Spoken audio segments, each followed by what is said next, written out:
All right, good morning. Today we're going to talk about Chapter 4, Section 4. This is probably going to be the most, I think, the most difficult section of the entire course, because we're now going to look at any size polynomials, and we're going to be able to find their solutions. All right, and you have your example sheet.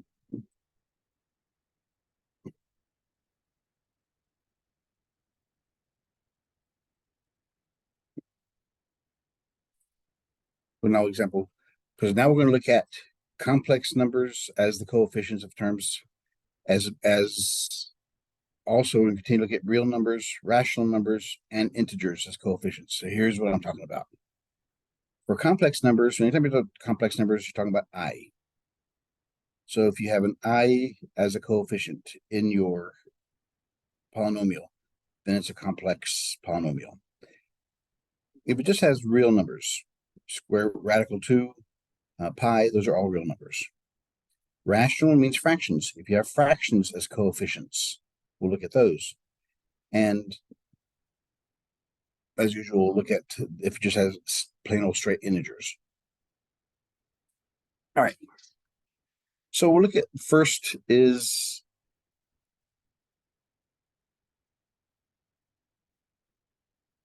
the fundamental theorem of algebra. This is what algebra is based on. What it's saying is, for every polynomial p of x of degree n, where n is positive and greater than 1,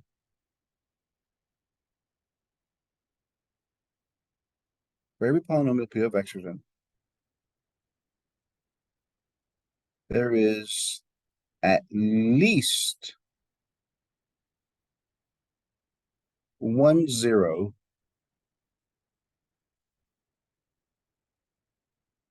in the set of complex numbers.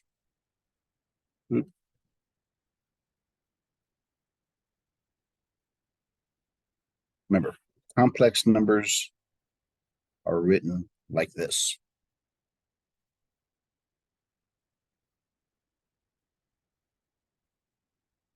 Okay, and typically when we have x-intercepts, we'll have integers. So if we have our graphs that cross, we'll have integers. But if we have equations like this, where it doesn't cross the x-axis, then we'll have a complex number. All right, so let's begin by looking at example 1. Okay, oh yeah, let's get into that. This is stuff we've been doing so far.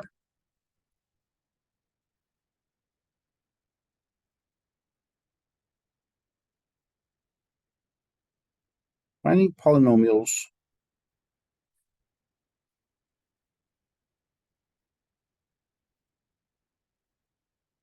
with given zeros. In other words, if I give you the zeros,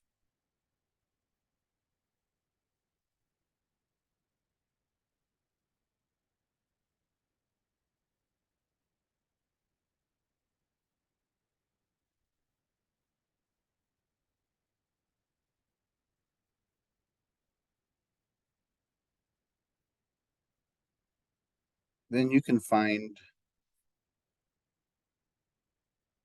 the equation of the polynomial p of x.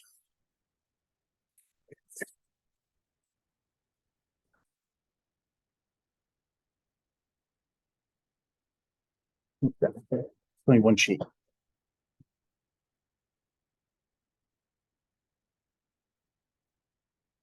All right, so Well, we did it earlier when we talked about polynomials, about quadratic equations.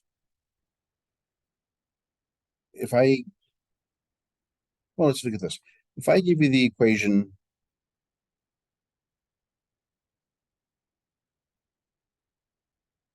that's a polynomial of degree 2, we can find the x-intercepts by factoring.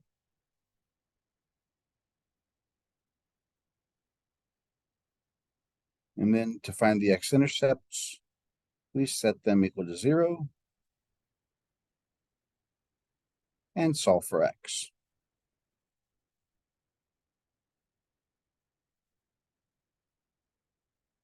So that's what we've been doing so far. That's the factoring method to solve for equations.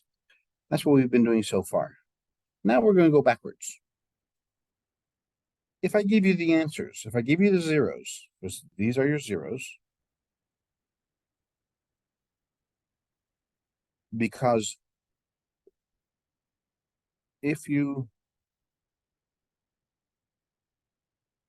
put them inside the function, it will equal 0. That's why they call them zeros. They're x-intercepts. So if I gave you, if I told you that x equals -2 and x equals -3, those were my zeros.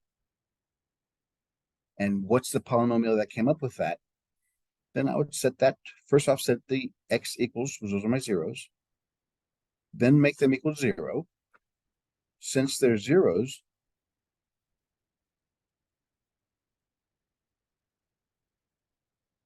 I add 2 to both sides. I add 3 to both sides.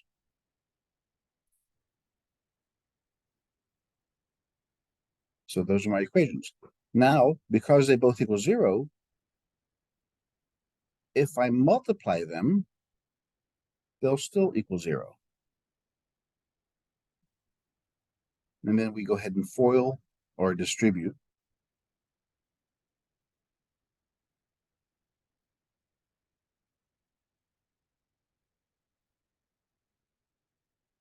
Combine like terms.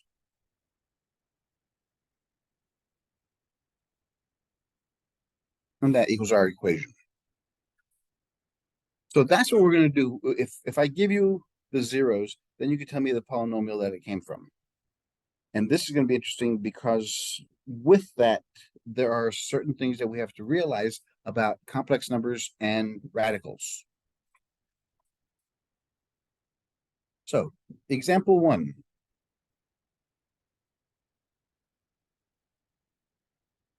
Says, find the polynomial, find p of x of degree 3, having the zeros of 1, 3i, and -3i.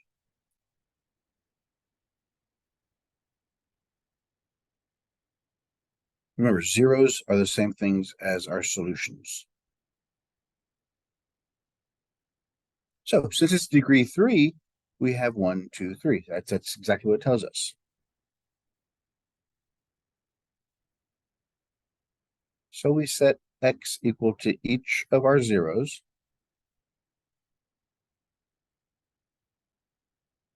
Because those are the points where the graph crosses the x-axis. Now we make them all equal 0. So I subtract 1, subtract 3i, and add 3i. So x minus 1 equals 0. X minus 3i equals 0. X plus 3i equals 0.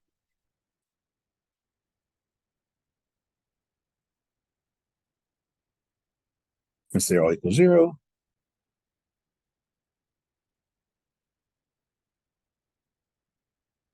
multiply them all together, and they should all equal 0. So let's first multiply these two together. If you remember the difference of two squares, a squared minus b squared is factored out into a plus b, a minus b. You have the same terms. The only thing changes are the signs between there. So the shortcut for this one would be x squared minus 3i squared. That's what this says. Or if you want to, you can go ahead and multiply these out, but you'll see that the middle terms are going to cancel.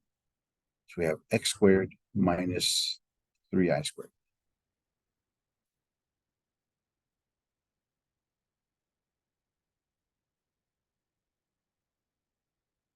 Let's finish up inside the parenthesis there.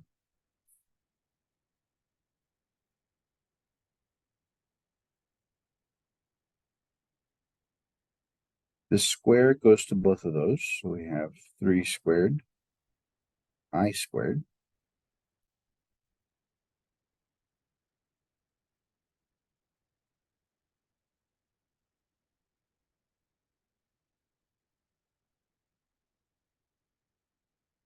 I squared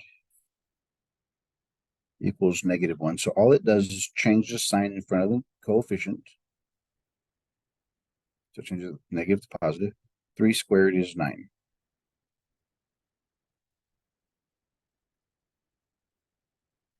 Now we multiply these two together. X times x squared is x cubed. X times 9 is positive 9x.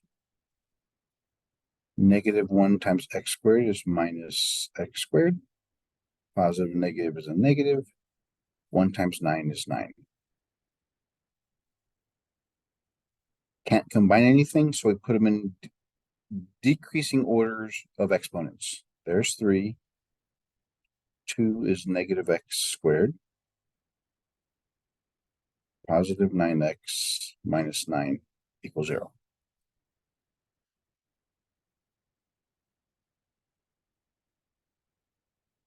So that's the easiest way. What's supposed to happen is this. Any polynomial can factor out into all these factors.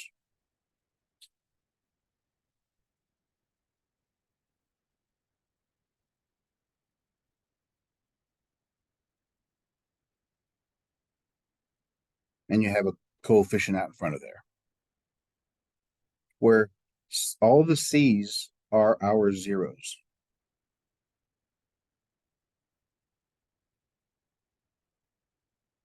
So we just did this part here. Sometimes you could say, you could be told that the leading coefficient is not 1. The easiest way to do this is if we assume that a is 1, then we just do what we did. If not, then after we finish everything, then we still have to multiply by whatever the coefficient is. So, and that's the leading term. Okay, so let's look at example 2.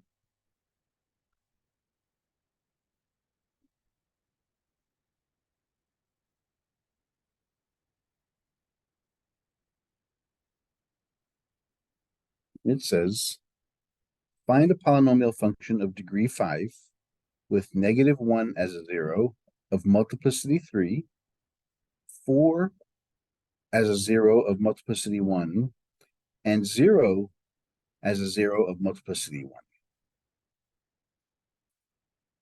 So,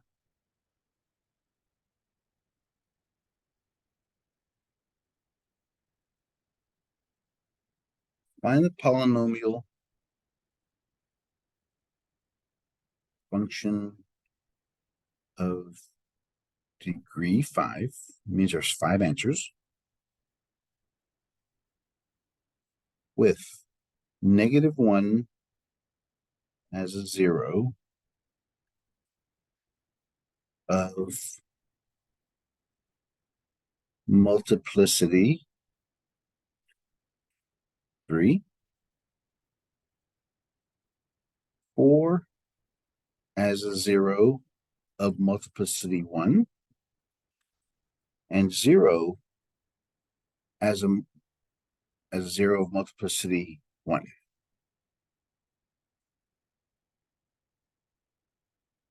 Remember, multiplicities are the exponents when you factor something. Let's say we had x minus 2. The multiplicity tells us how many times that 0 is affecting the graph. So we have to, if we add up all the multiplicities, that equals the degree. So we have 5. Okay, so we begin. Set x equal to our zeros.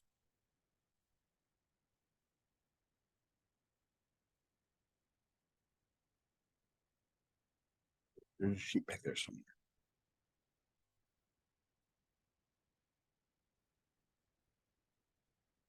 Move those over. So we have x plus 1 equals 0, x minus 4 equals 0, and just x equals 0.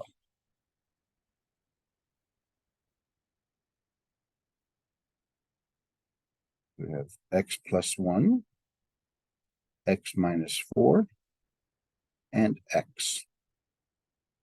So all these multiplied still equal 0. Now we put the multiplicities there. For -1, for this one, the multiplicity is 3. And for these other two, it's 1.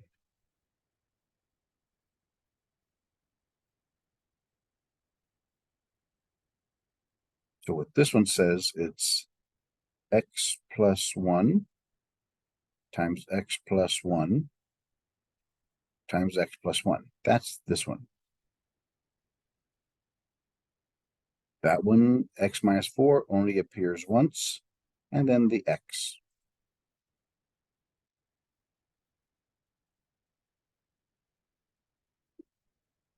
So we got to start multiplying, start from left to right.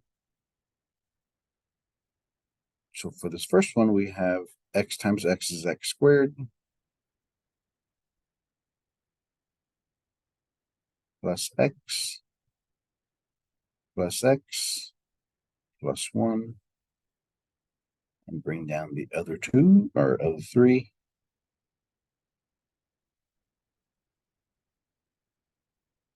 Combine like terms.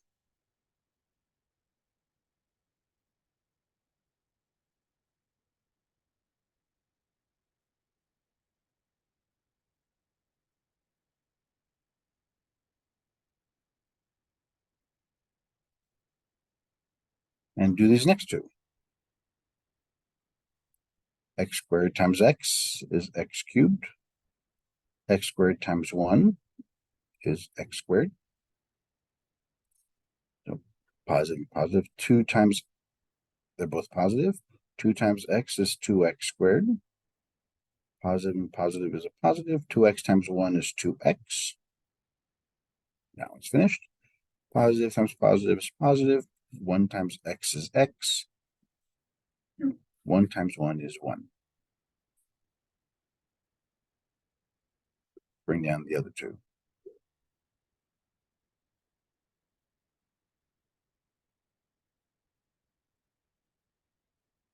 Combine like terms.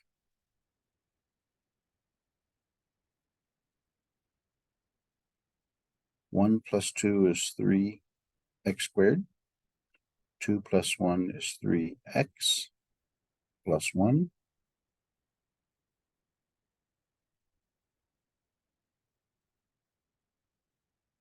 And you guessed it. Do it again. X cubed times x is x to the 4th. Positive times negative is negative. X cubed times 4 is 4x cubed. Positive times positive is positive. 3x squared times x is 3x cubed. Positive times negative is negative. 3x squared times 4 is 12x squared. Positive times positive is positive. 3x times x is 3x squared. Positive times negative is negative. 3x times 4 is 12x. Positive times positive is positive. 1 times x is x. Positive times negative is negative. 1 times 4 is 4. And this x still back there.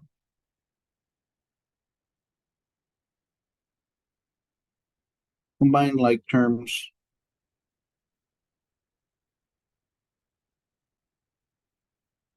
Negative 4 plus 3 is a negative. Since 4 is bigger, the answer should be negative. 4 minus 3 is 1, so it's x cubed. Negative and positive, 12 is bigger, so it's negative. 12 minus 3 is 9, x squareds. Positive and negative, 12 is bigger, so it's negative. 12 minus 1 is 11x minus 4.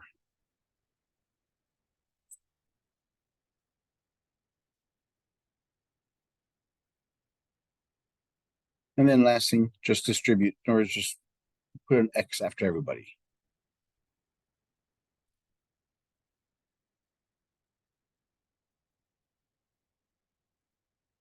So it's going to be x to the 5th minus x to the 4th minus 9x cubed minus 11x squared minus 11x.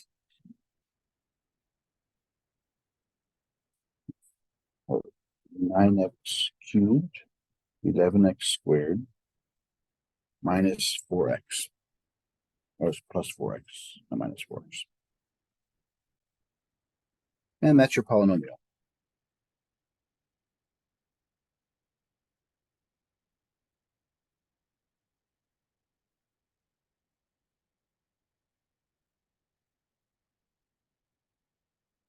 So if I give you the zeros, just set them equal to x equal to the zeros, and then multiply all the x's together, all the binomials. Next section is talks about zeros of polynomials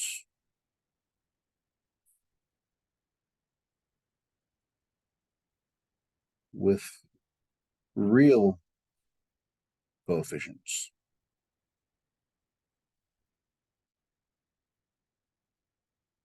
And as you see on top, when we say real coefficients, we're talking about equations that have like radicals and irrationals like pi. Here's the rule.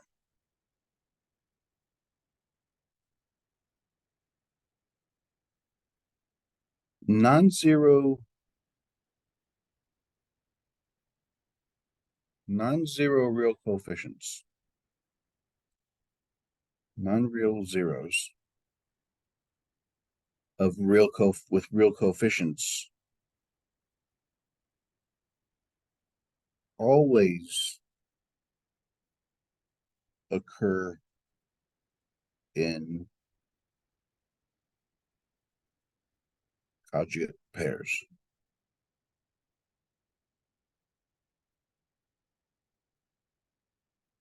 We're talking about real coefficients here. So non-zero real zeros always occur in conjugate pairs. Now, what does that mean? So if we had here two rules. One, complex numbers.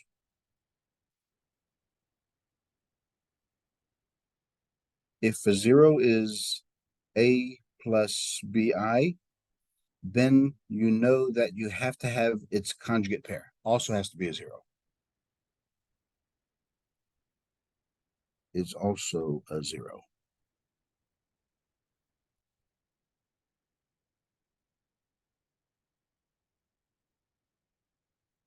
Here's the second one.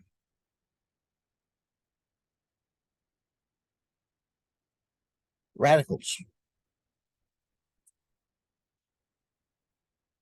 If you have a radical x as a 0, then so is negative radical x is also a 0.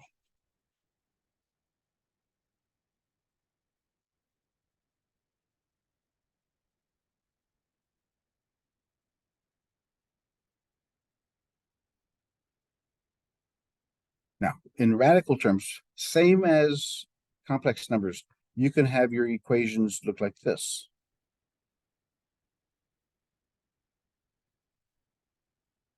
You can have coefficients in front of there. As long as x is not a perfect square. What do I mean by perfect square?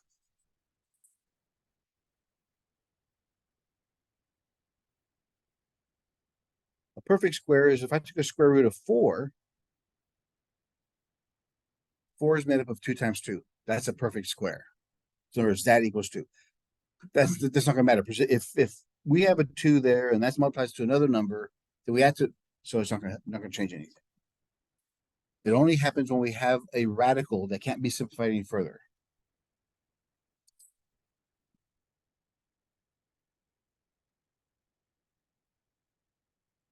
So let's look at example 3.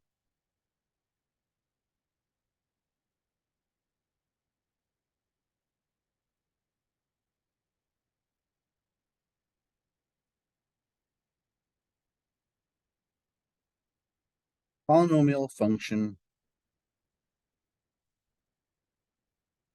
of degree 6 with real rational coefficients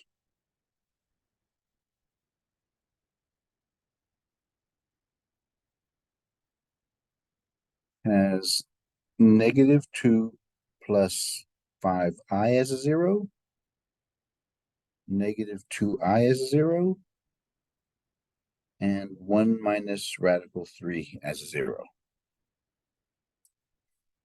Find the polynomial.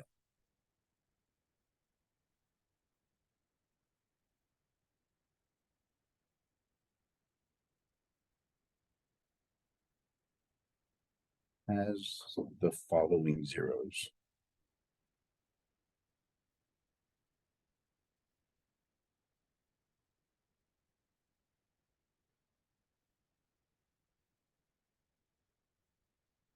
So it's the question says we're looking for a polynomial function of degree 6. Degree 6 tells us what? How many answers are we supposed to have? 6. But we only given 3 zeros. Our zeros that were given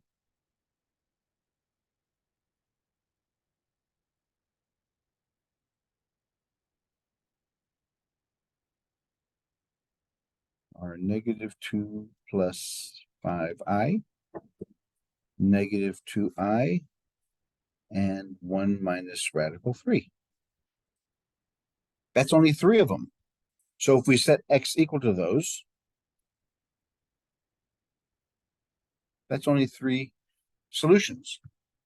Where are our last 3?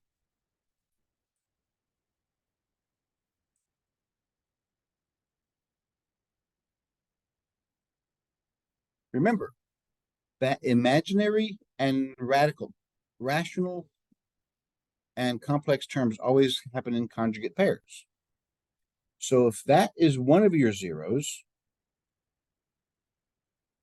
that means the conjugate pair of that one has to be a 0 also. If that is your 0, that means the conjugate pair. And likewise with this one. Remember what conjugate pairs were. You simply change the sign in front of the either radical or the I. Change the sign in front of it. In front of the I. In front of the radical. That's all the conjugate pair is. There are our 6 equations.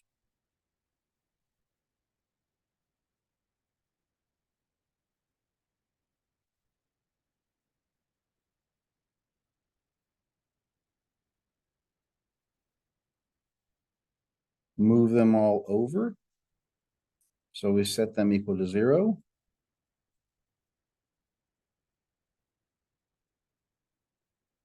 I'm treating these as one number.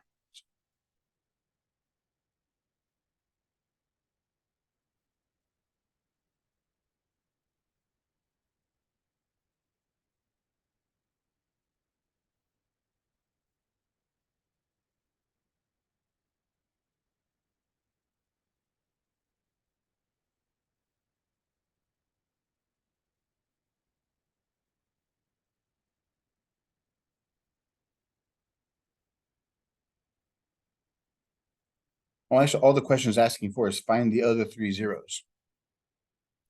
And we did those. Those are the zeros.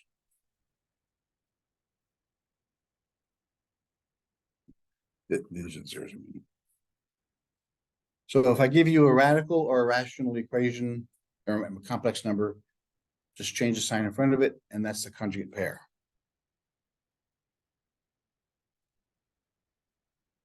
Example 4.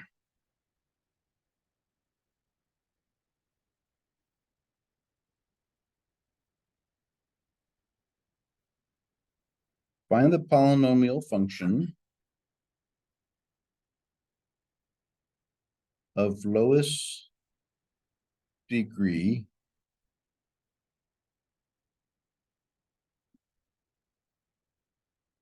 with rational coefficients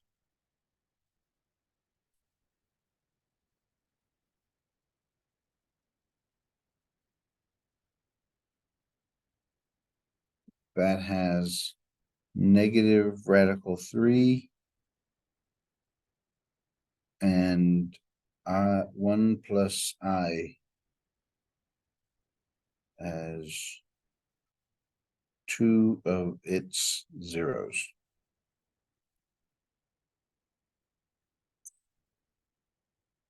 So if I give you this much, what degree is this polynomial going to be? What's the degree of this polynomial? No. 4. Because remember, if our zeros are these, they have to, since they're imaginary or radicals, they have to be in conjugate pairs.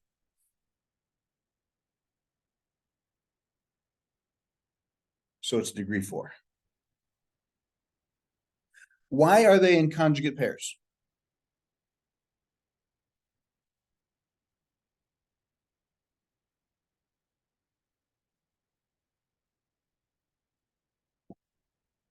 Well, let's think of it. If you had radical 3 times radical 3, what's that going to equal?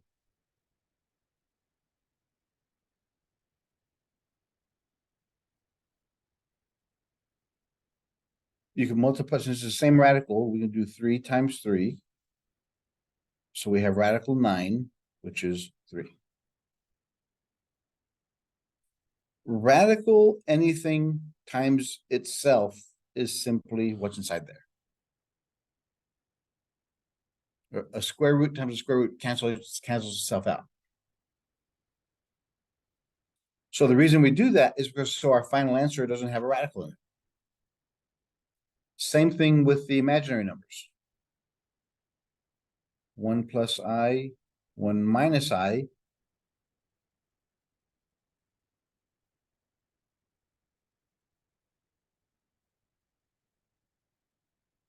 If we distribute those two, the middle terms cancel. I squared is the same thing as -1. So that becomes a positive,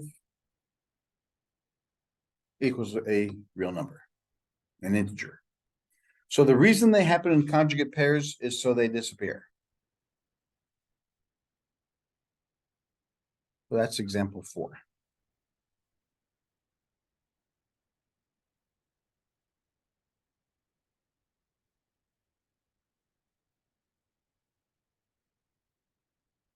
Okay. Enough of the easy stuff.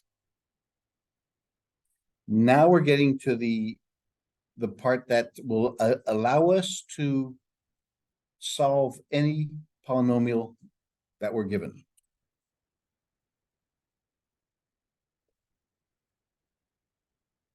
These next set of rules are the important ones.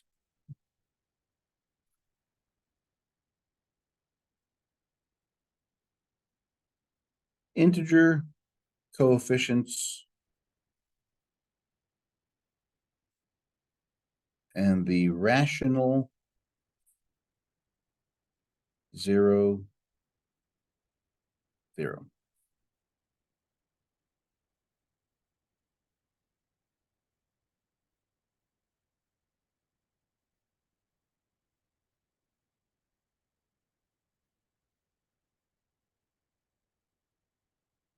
Your polynomial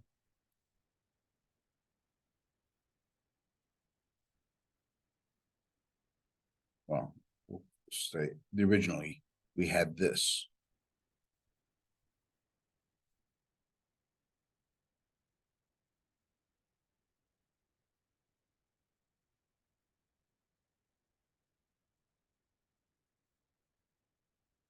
That's traditionally how polynomials are stated.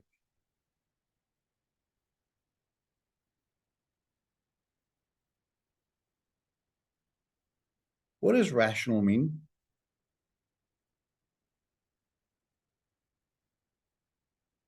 Fraction. Very good.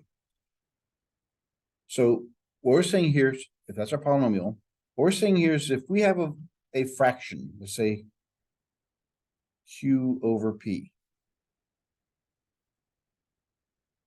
or p over q, doesn't matter which one. If that is ours is a 0,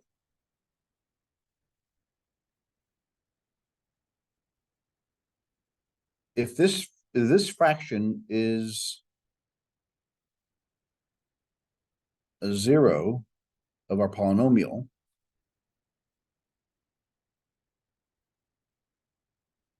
then what is true about p and q is that the possible factors of p and q are the actual solutions themselves. Now, where does p and q come from? P is here, q is there.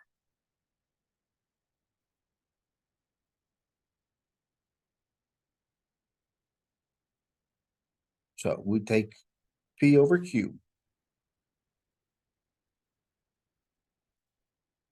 It's your constant over your initial term. The plus and minus of those, and we factor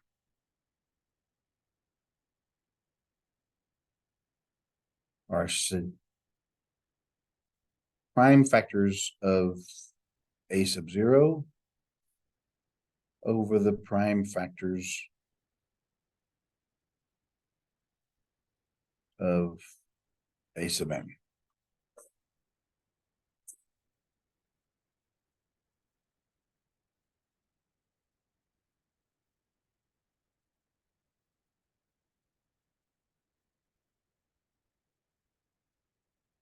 So what does this mean?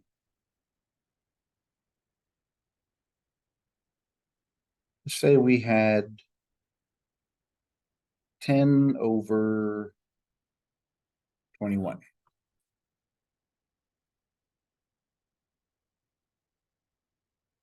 Remember, this is your last term in your polynomial. So your polynomial would look like this.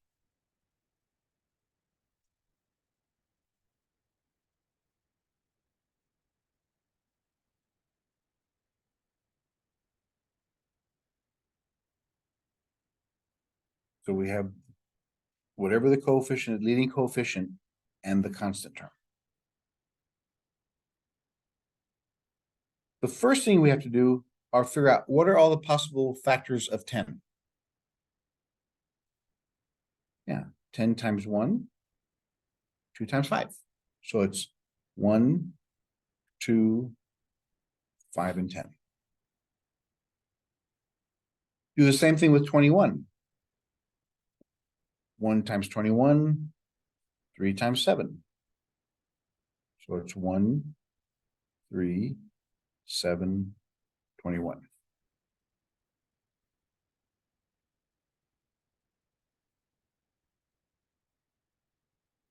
What's happening here is this. We're limiting the numbers that you have to try to make you find your answer. Because if I just gave you a polynomial, remember the last example we did last section? I gave you a polynomial. We started with +1, then -1, then +2, -2. How many options are there? Infinite. You have all the integers and you have all the rationals.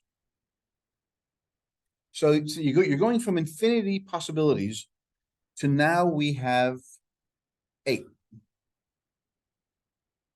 Because you can have our possibilities are they can be positive or negative of 1/1, 2/1, 5/1, 10/1. The one's taken care of. 1/3, 2/3, 2/7, 2/21, 5. We did 5/1. So we did 5/3, 5/7, 5/21. We did 10/1. So it's 10/3, 10/7, and 10/21.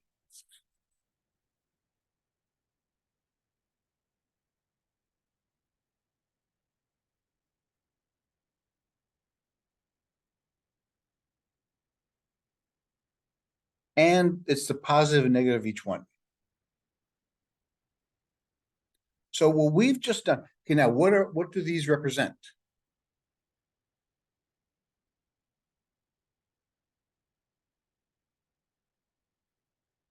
Show you what they represent.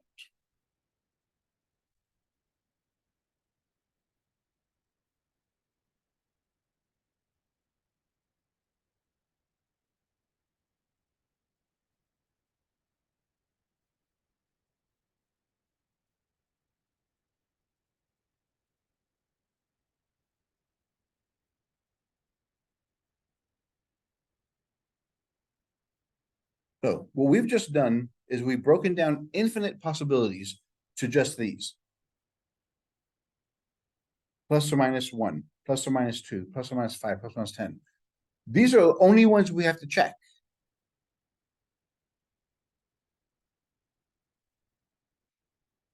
So let's look at an example of this. If I give you a polynomial that was x cubed plus x squared plus 26x plus 24.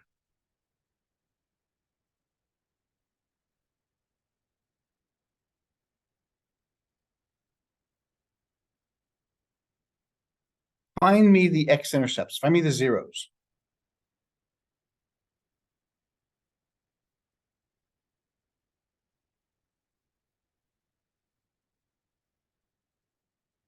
Because I mean, there are you would normally do. You start off with 1, then -1, then 2, -2, 3, -3, 4, -4, and do this synthetic division that way. Or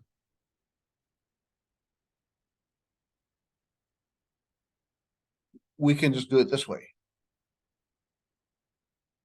All the possibilities. What makes up 24 is 1 times 24, 2 times 12, 3 times 8, 4 times 6. So the answer is going to be 1 over 1, 2 over 1, 3 over 1, 4 over 1, 6 over 1, 8 over 1, 12 over 1, and 24 over 1. So our possible answers have been narrowed down to these.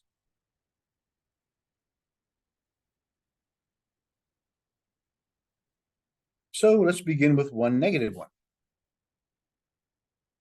You use synthetic division. So if it's positive 1, it will be 1, 1, 26, 24.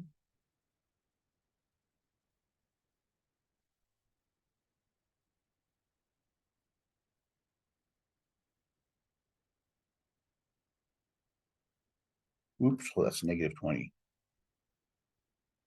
Negative 24. Hold it, hold it, hold it. This is a negative 14, and this is negative 24.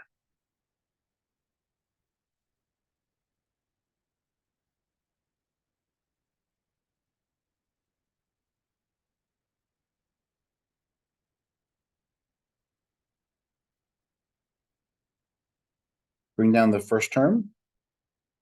1 times 1 is 1. Add those. 1 times 2 is 2. Negative 14 plus 2 is negative 12. Okay, so it's not 1. So we try a negative 1.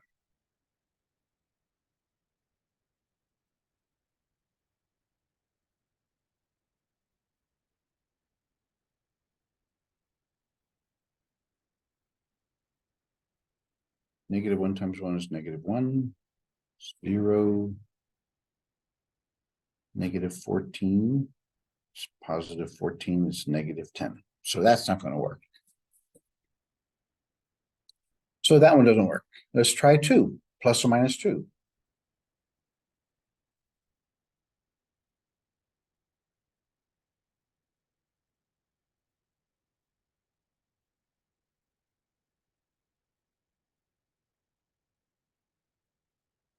Again, don't do bobbleheads. Do the work yourself. Practice doing the synthetic division. And then look at the board. Actually, I'm going to freeze the screen so you can't bobblehead anymore. So keep on doing it until you find the zeros. I'm going to do next one. So go ahead.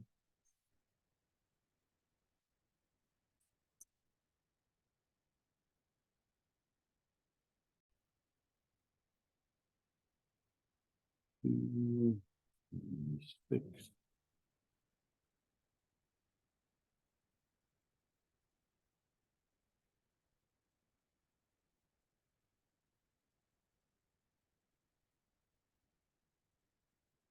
Oh, that's not going to work.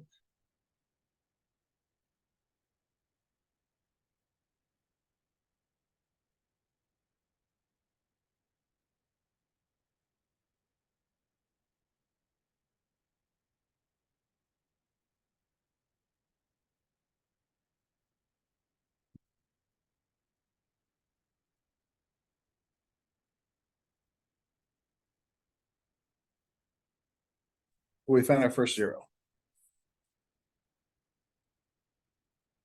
So we know that x equals negative 2 is 0. We're done with the original equation. We're done with that one. All we have to do now is look at this one. This is the constant, that's the x, and that's the x squared. So our new equation we're going to look at is x squared minus x minus 12. Since we know that x equals negative 2 is our 0, that means x plus 2 is a factor.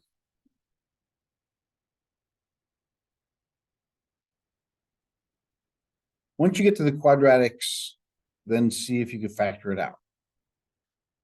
Opposite signs. What times what is 4? When you subtract them, you get 1. 4 and 3. The bigger number gets the negative.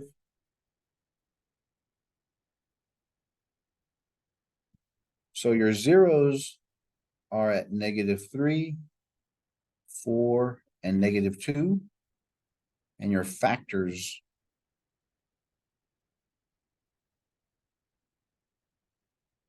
are these.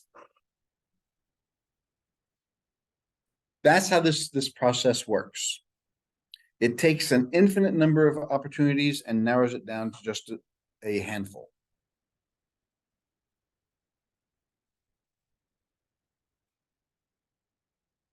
Let's look at example 5. This is a pretty simple one because we didn't have any fractions or anything. Now let's look at example 5.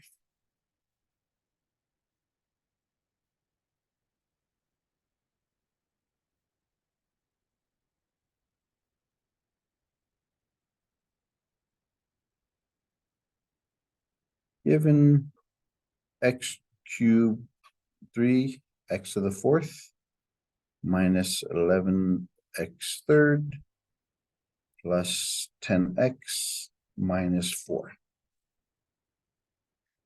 It says find the rational zeros and then the other zeros, that is, or solve for the f of x equals 0, and then factor in the linear factors. So here's what we just found. Find me the zeros and the factors. So what's the first step?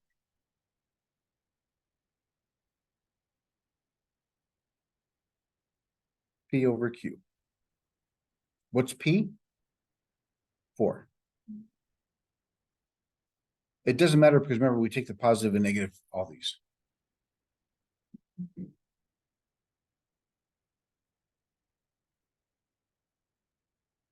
So we factor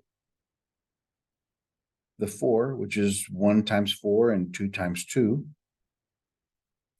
And 3 is made up of 1 times 3. So we've taken infinite numbers. Since we have 3 on top, 2 on the bottom, 3 times 2 is 6, times plus or minus. So now we only have 12 things to check.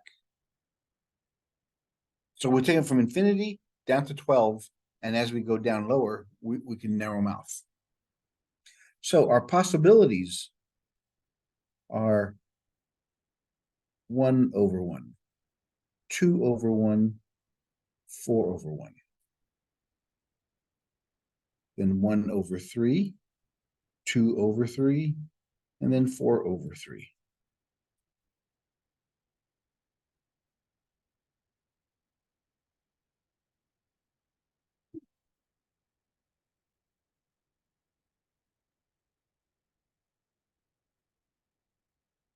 So these are the 12 we have to check. And these are all plus or minus. So let's begin with plus minus 1. So here's our x to the 4th. Here's our x cubed. Here's our x squared. There's x, and there's our constant. 3, -11, 0, 10, -4. If you're missing a variable, then you have to put a 0 there in that place.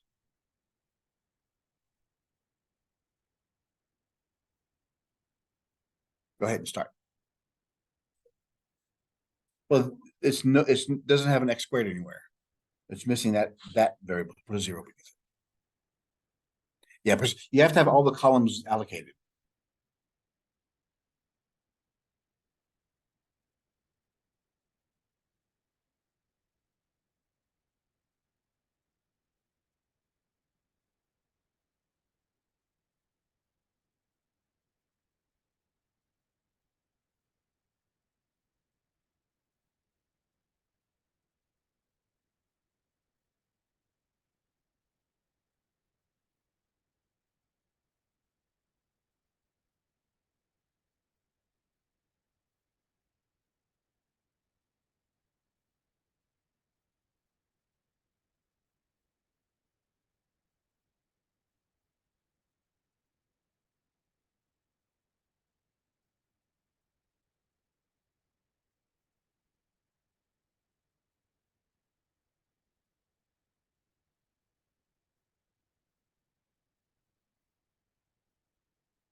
Did you find one yet? Which one? -1. Very good. It's got a remainder of 0. So now all we have to do is look at these. Now, when you look at these, always start again from where you left off. We know that 1's not going to work no matter what, but we can have a multiplicity. -1 can work again. So we put -1 there for these numbers. 3, -14, 14, -4. So begin with that one.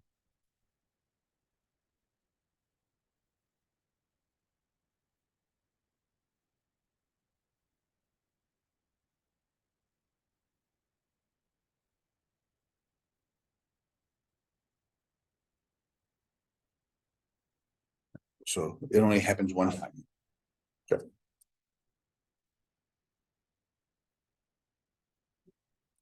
Then we try 2.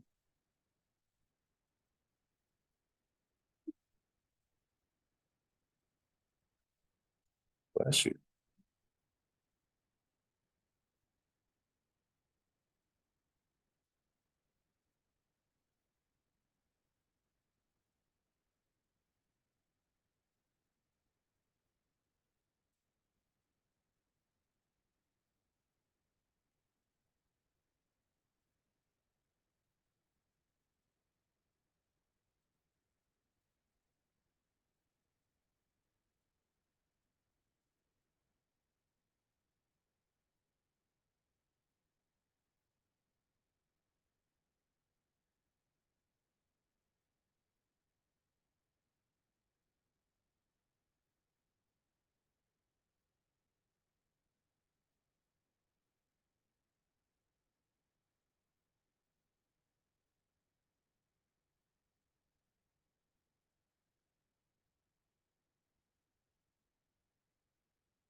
Okay.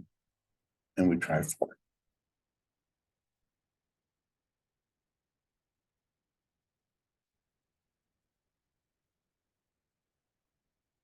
If you don't understand what I'm doing, please ask, because this is the method that we're using from here on out.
Okay, once you finish with 4 and -4, they don't work. So we know that 1 and -1 work. We know, actually, we finished those. Let's jump over to 2/3. Because we don't have time. We're running out of time. So let's try 2/3.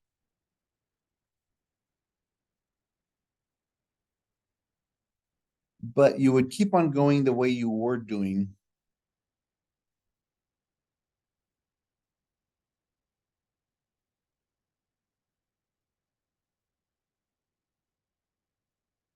So 2 divided by 3 times 3 is what?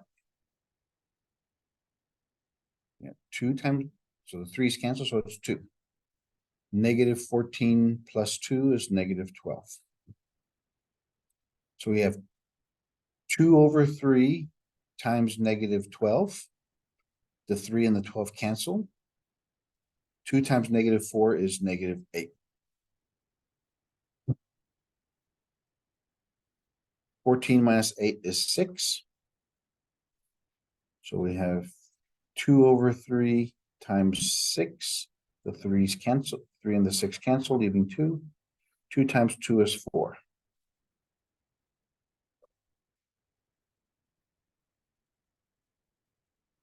So we have 2 zeros already. Now we're done doing synthetic division because we have a quadratic equation. Once you get it down to a quadratic equation, because what we know so far is x is equal to negative 1, x is equal to 2/3.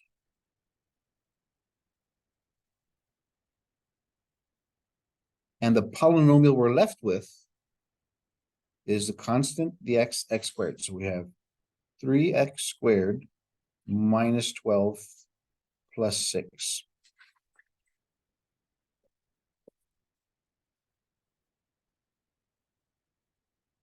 We can factor out a 3.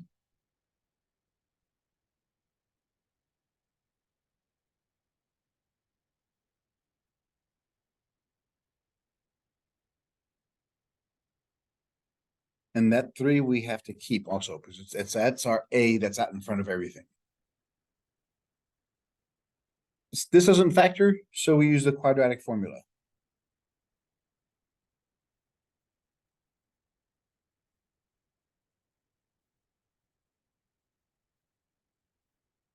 A is 1, B is negative 4, C is 2.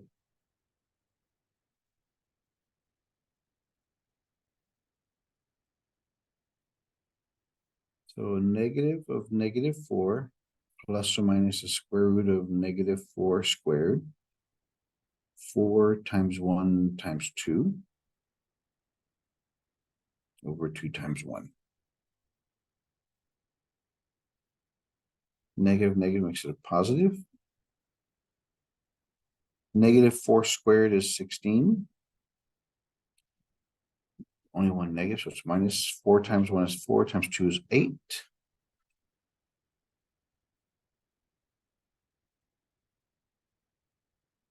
(16 minus 8).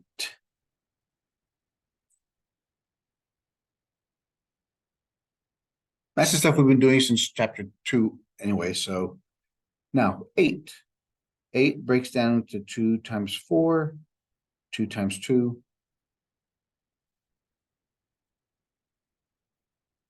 Since 8 is made up of 2 times 2 times 2, there's 2 of a kind, so it comes out in front.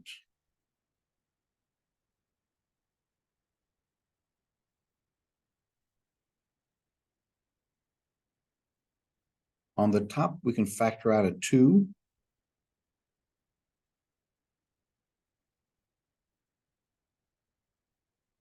So our x equals 2 plus or minus radical 2. Again, by this time, we should know how to do this. We've done quadratic formulas already, so that's just waving our hands over it. So our zeros are x equals negative 1, x equals 2/3, x equals 2 plus radical 2, and x equals 2 minus radical 2. That's why that plus minus is there. And our a is 3, since we factored out the 3. So these are all our zeros. Our factors, in other words, make all these equal to 0. So I move the 1 over, so it's x plus 1 equals 0. There's a factor. Move that over. Actually, 2 things you can do here. You could move it over, make it x minus 2/3. Or since it's a fraction, we could say we can multiply both sides by 3. And then that looks cleaner. The rule is if you ever have fractions and equal signs, multiply both sides by the LCD. That cancels, and then move the 2 over. So there's another polynomial or factor. Then we have x minus 2 minus radical 2 equals 0. X minus 2 plus radical 2 equals 0.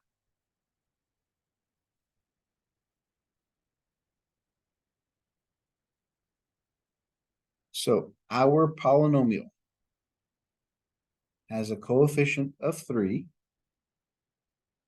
x plus 1, 3x minus 2, x minus 2 minus radical 2, x minus 2 plus 0. That's the polynomial factored out.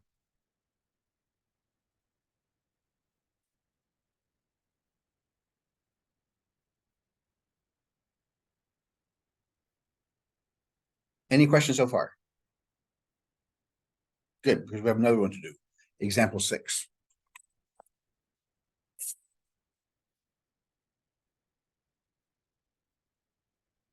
In example 6, what do we have?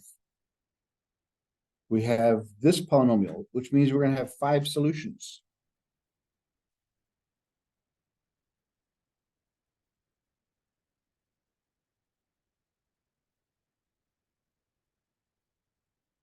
F of x equals 2x to the 5th minus x to the 4th, 4x third, 2x squared, 30x plus 15. Same thing. Find the zeros, find the factors.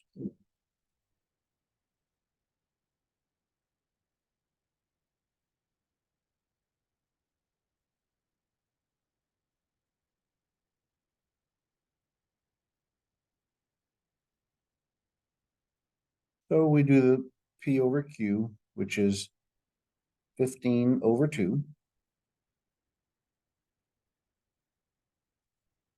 The factors of 15 are 1, 3, 5, and 15. 1 and 2.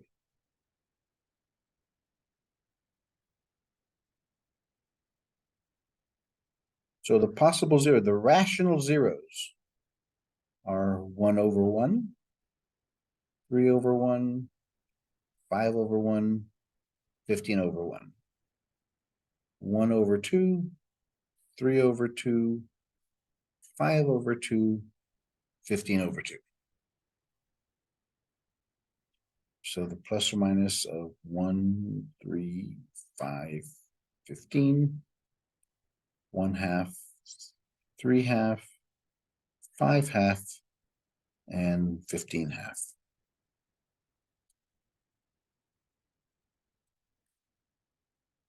We have to do that 3 times at least. Because once we find 3 of them, we'll be stuck with a quadratic. We do the quadratic formula. Let's go.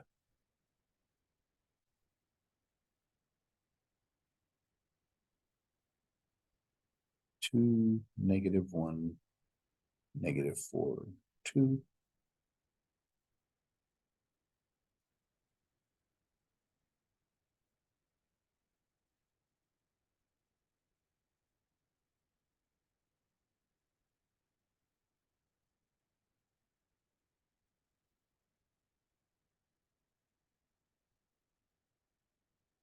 But 1 doesn't work.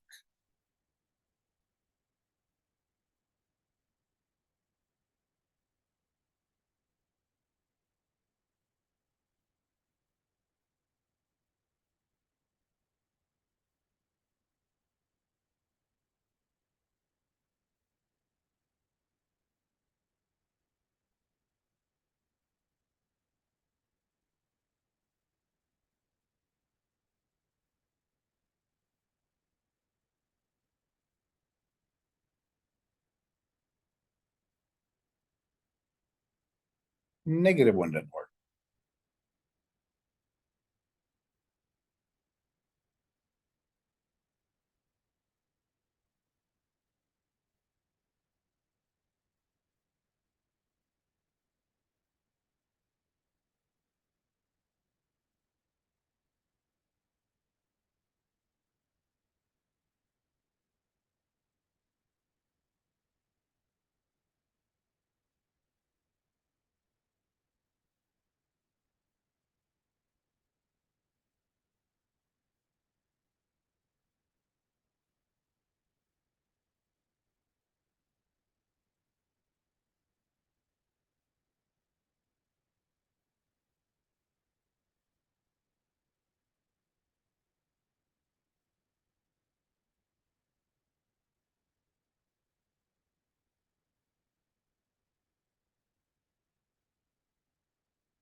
That's just gonna keep on getting worse.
Okay, I can tell you none of the integers are gonna work.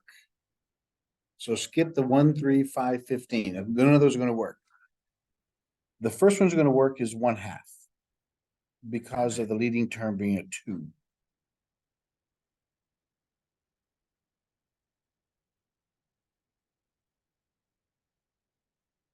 Because once you start seeing the numbers get very, very large, you don't have to go any further. You know it's not gonna become 0. So you can just stop there. Like I did last couple ones. 1/2 times 2 is 1. That's 0, so it's -4. 1/2 of 4 is -2, so that's 0. 1/2 of 30 is -15.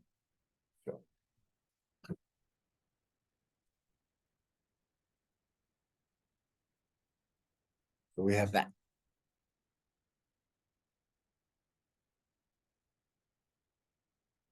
So we know that x equals 1/2 is one of our zeros. But now, look what we have here. All these zeros in there. Well, we're going to have, since we started off with x to the 5th, that's going to be 2x to the 4th. That's x to the 3rd. Minus 4x squared. That's x minus 30. Does that look familiar? We can factor out a 2.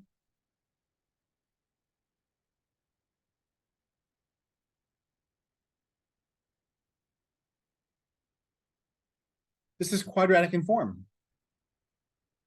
Once we have quadratic in form, we can try to factor it. Remember, the middle term is what goes first. X squared and x squared. Opposite signs. What times what is 15 when you subtract them, you get 2? 5 and 3. So the 5 gets the minus and 3 gets the positive. So we just have to set these equal to 0. It makes it much easier now. So we have x squared plus 3 equals 0. X squared minus 5 equals 0. X squared equals -3. X squared equals 5. Square root x equals plus or minus I radical 3, because there's a negative inside there, so that's an I. X equals plus or minus radical 5. Those are our 5 answers. Remember what I said earlier. If you have imaginary numbers, they always come in conjugate pairs. There you go. Radicals, same thing. They come in conjugate pairs, plus and negative. And then there's the real number. So those are your 5 answers. Yeah. I mean, what happened normally is you keep on going. But since we have zeros everywhere, let's see what that looks like. And then that tells us that it's a quadratic in form. Remember, quadratic in form, if this times 2 equals that, it's quadratic. Okay, the last thing I want to cover. Okay, here's another thing that can narrow it down even further. It's called Descartes'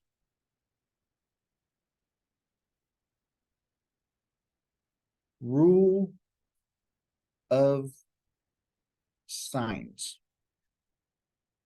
This rule will tell us the number of positives and negatives we're going to have, or we can have.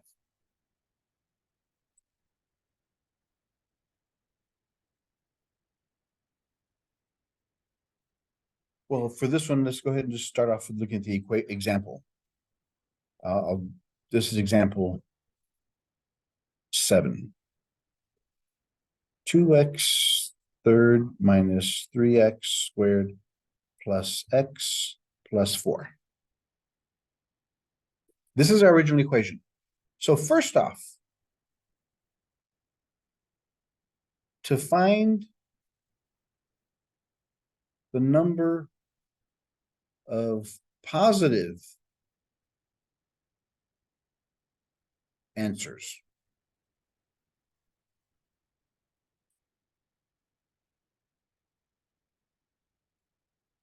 count the number of sign changes in the function.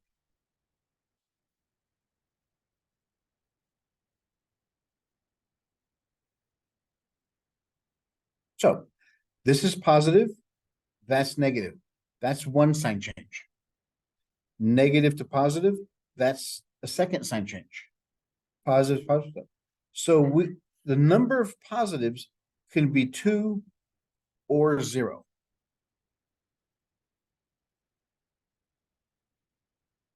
Why is it 2 or 0? Because if it's a radical, a square root, or an integer, or an imaginary, they always come in pairs. So if it's not 2, then we have to subtract 2 and we get 0. So to find the number of negative answers,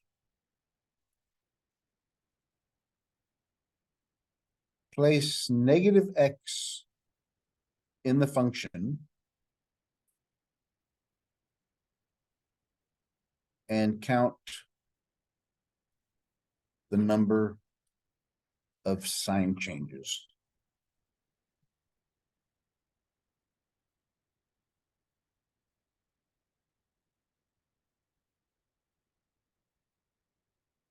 Again, our function was 2x cubed minus 3x squared plus x plus 4. If I put a negative x in there,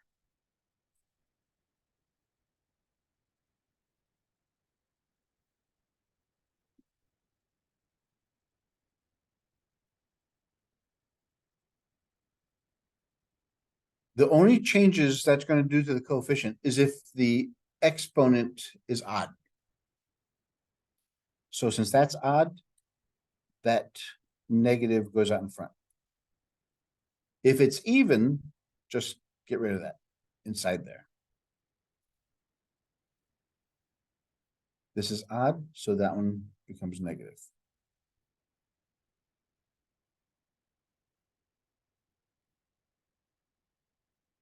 Now look at the number of sign changes.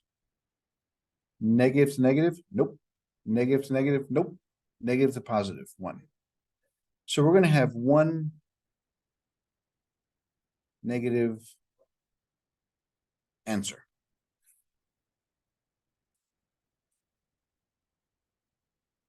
Okay, how many are we supposed to have? We're supposed to have 3, right? Since there's one of them is negative, and we have to have 3 answers, then the last 2 have to be positive. Positive or imaginary.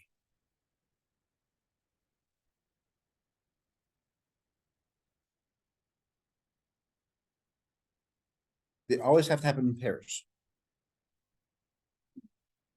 Let's look at example 8. Let's do the same thing there. Tell me the number of positives and negatives in number 8.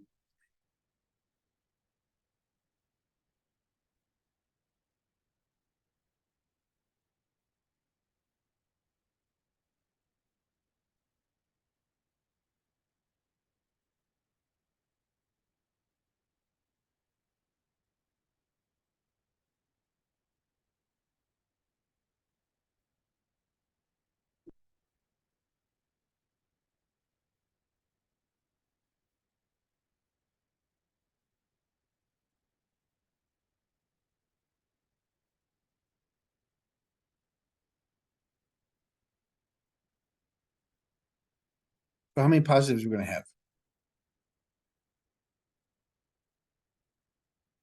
Start from the first. That's a positive, isn't it? It changes to negative. That's 1 sign change. Negative to negative, that's not.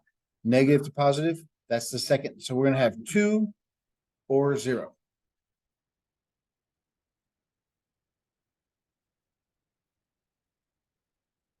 Now we put a negative X inside there.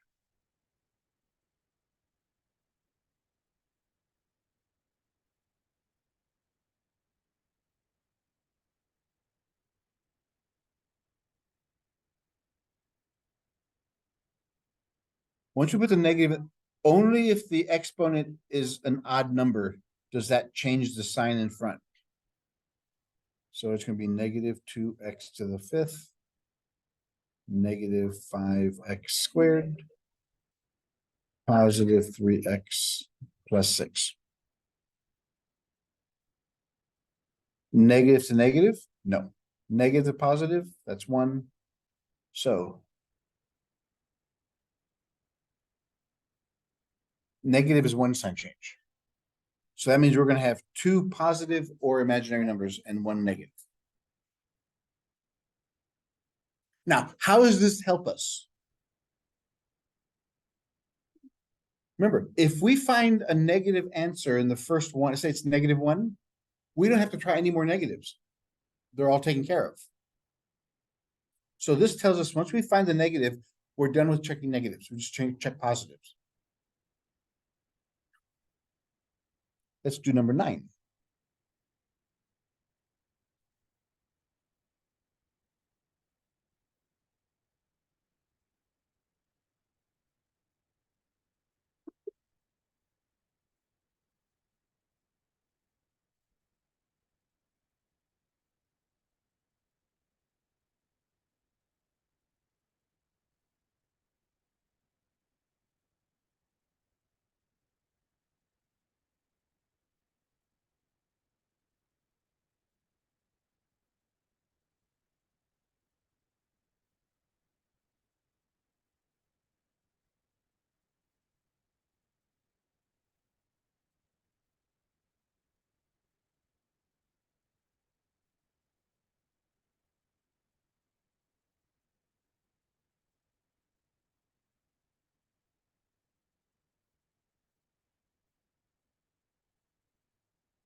So how many positives?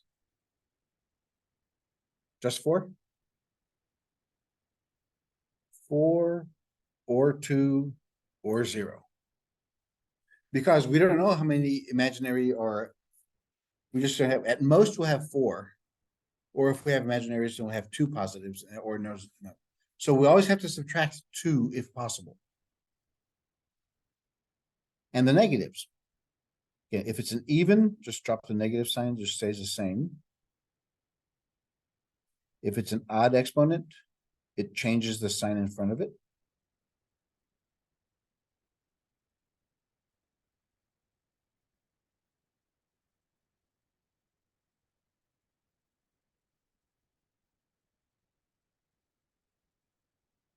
So how many negatives?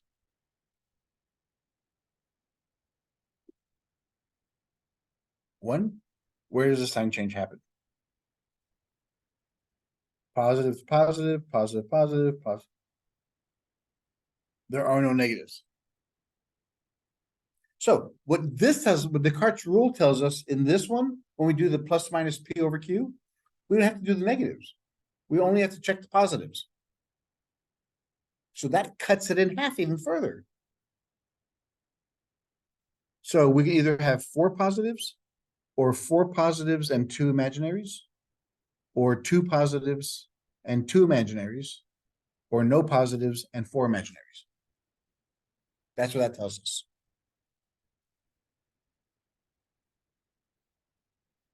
All right, one more.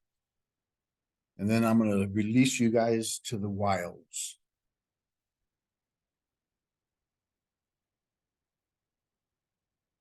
Example 10.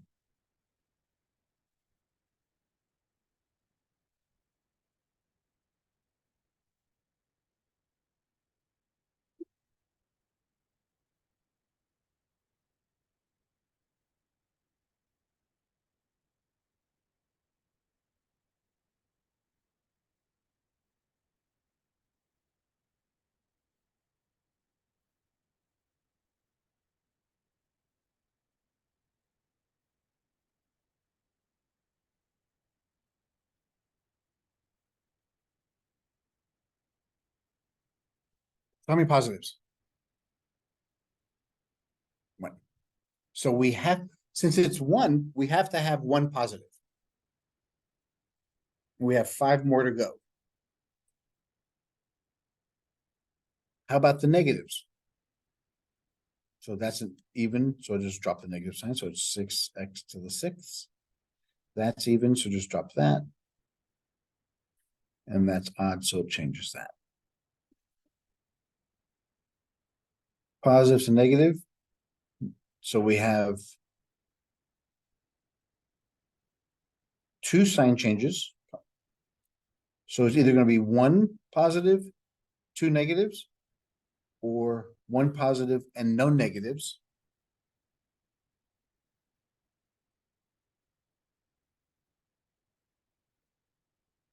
Okay, so here's what we have to look at here. This is positives, negatives, and imaginaries. We have to have 1 positive. We can either have 2 negatives or no negatives.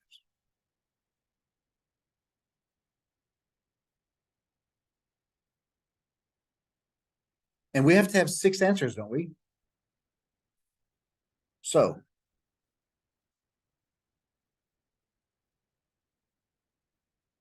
if it's 1 and 2, that means we have to have 3 imaginaries. Is that possible? To have 3 imaginaries? No, because they have to go in conjugate pairs. Imaginaries or radicals are always even. So this can't be the possibility.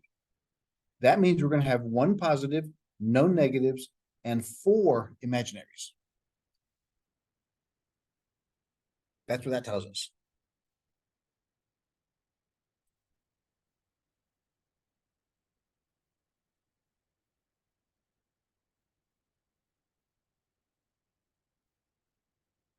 Okay.